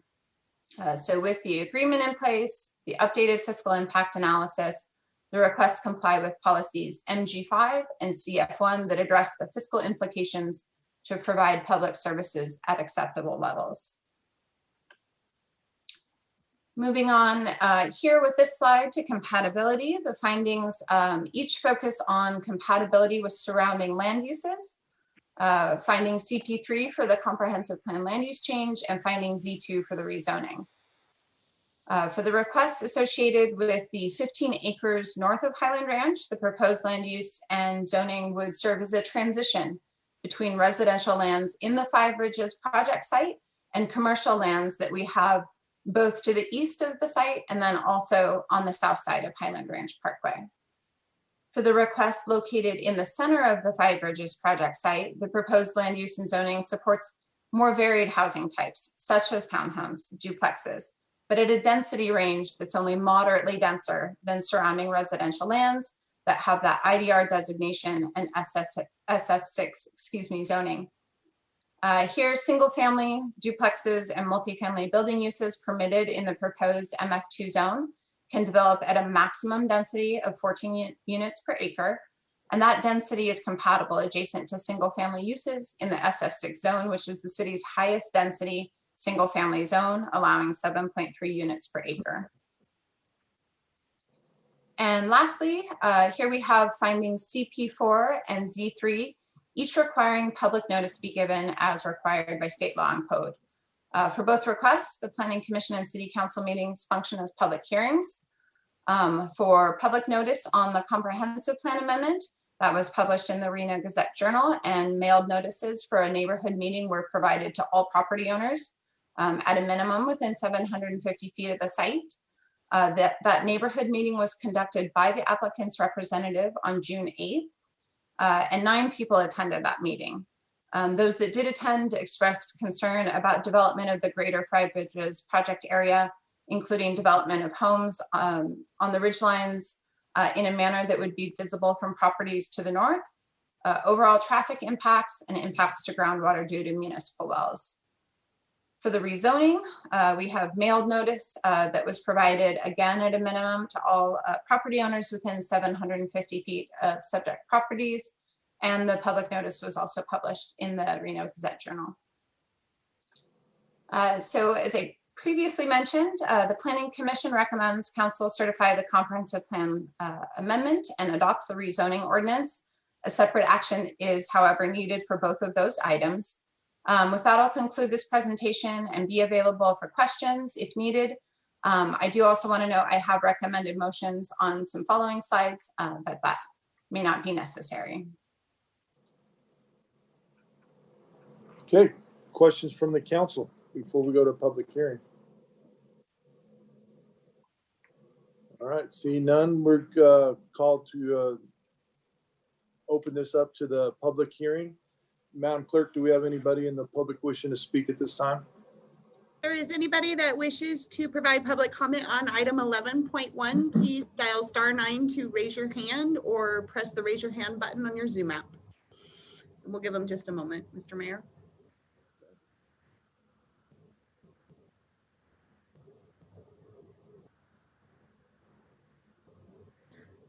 And I'm showing none.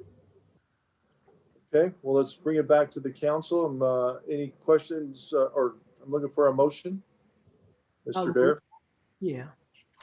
I move based on finding CP1 through CP4 as set forth in staff report to certify a comprehensive plan amendment to change the comprehensive plan land use designation for approximately 13.81 acres of intermediate density residential and approximately 15 acres of commercial to 28.81 acres of multifamily residential MF14 on a site 28.81 acres in size with a larger parcel 386.87 acres in size, generally located at 555 Highland Ranch Parkway, Sparks, Nevada.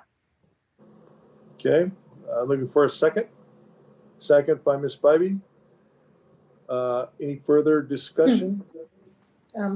I just had one quick comment. I do want to say how much I appreciate the added missing middle housing product that we need desperately across the city. So really looking at more home ownership opportunities through townhouses and duplexes, and just that missing middle.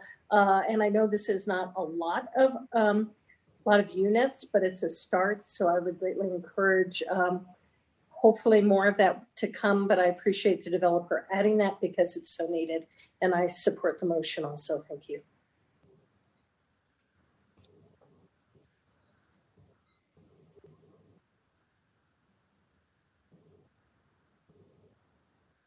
I think Ed froze up. Is he frozen? Yeah, my computer cut out for a second there.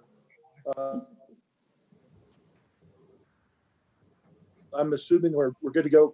I'm looking for all those in favor signify by saying aye. Aye. Aye. Opposed? Motion carries unanimously. Okay, moving on to 11.2. Do I need to read this one, Sienna, or this one included in your presentation? So the item was addressed in terms of the findings, in terms of the presentation, but we will need a separate motion and. Okay. I'm ready to do that too, if you'd like to. Okay, Mr. Dare. Neil has something to say. Do we need to hold a separate public hearing for this item, Sienna? Okay. So before we get to a motion, we have to hold a public hearing and take comment. Okay, so let's open it up to the public. Anyone in the public wishing to speak at this time?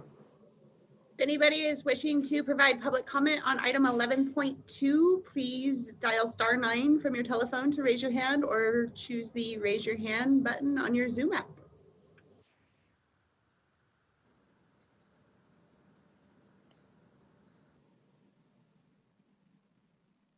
Okay, we're seeing nobody. Seeing none. Okay, so I got a first, I got a second. We're going to bring this back to the council. Any further questions? Although we didn't go first on this one, sir. I think we have to do it separate. All right, Mr. Dare, go ahead and make the motion.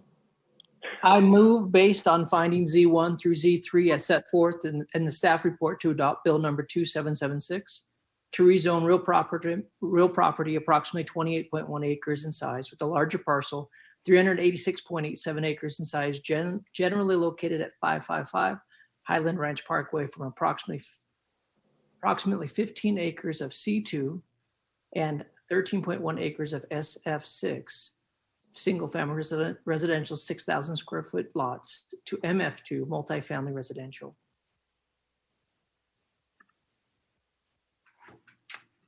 So Mr. Mayor, I'll second.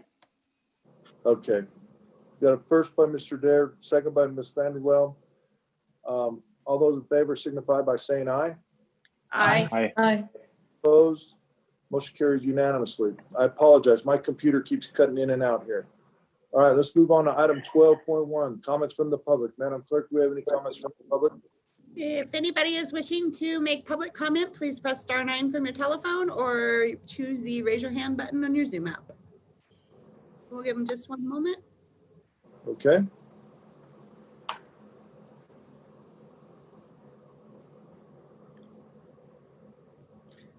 And I'm showing none, Mr. Mayor. Okay, thank you. Yeah, it's weird to look at my computer and everybody's face is frozen in place. All right. Ooh, we now look good. 12.2, you always look good, Mr. Abbott. Comments from the mayor, city council, and city manager. Any comments from the city council? You just have to speak up because you're frozen in place on my computer. Okay. Mr. Mayor, I just wanted to make a couple quick comments.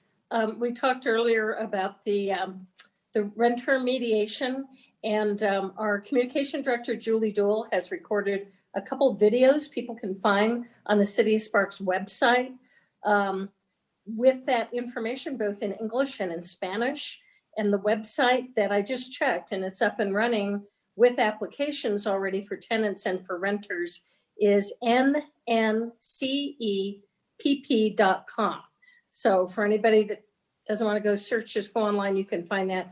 And then, Mr. Mayor, I would like to thank you for your appointment that you made for me as Mayor Pro Tem. I'd like to thank my fellow council members for your support, and I look forward to serving in that capacity to do whatever I can as we move forward, and always in remembering Mayor Smith, because I'm sure he's up there watching us, so we better not mess it up. Thank you. Thank you. Anyone else? Real quick, Donald, I just got to give a shout out to Thornley. You know, we didn't know that his last meeting was going to be his official last meeting. Now he's gone, and we can never roast him publicly again. Well, we can. We just can't have him in here. But just shout out for all the good work that he did for us, for Doug Thornley, and he's going to do awesome things over there in West Sparks. You can always call in there and make public comment and harass him that way. Mr. Dare. I just do want to say congratulations to Diane Vanderwell. It's exciting to, you know, city is interesting. We all move forward and life is real and all that stuff. And I know there are some that might, it's kind of hard to watch how city just kind of moves forward, but that's part of what we get to do. And I know we have a great team, and thanks. I'm excited to see you on there. Congratulations, Charlene. I know that you'll do a great job in that. And Ed, we're here for you, brother. So let's get this rolling, but congratulations. And honored to be on this team. Well, we are all in this together for sure. Anyone else have any comments from the council? Okay, just as from me, Bob Kroll died. The mayor of Carson City died on Saturday morning, actually while we were at the memorial for Ron Smith. And I had a chance to get to know Bob a little bit through some business dealings I had with the Carson, just being around it, and what a kind gentleman he was. And it's what an unprecedented thing to have two mayors in Northern Nevada pass away in office within a month of each other. So we hope that that's enough for now. Let's move forward and let's keep everybody healthy and in office and doing the work of the people. So any other comments? Okay. Well, without objection, to use Ron's phrase, we are adjourned. Thank you, everyone. Thank you. Have a good one.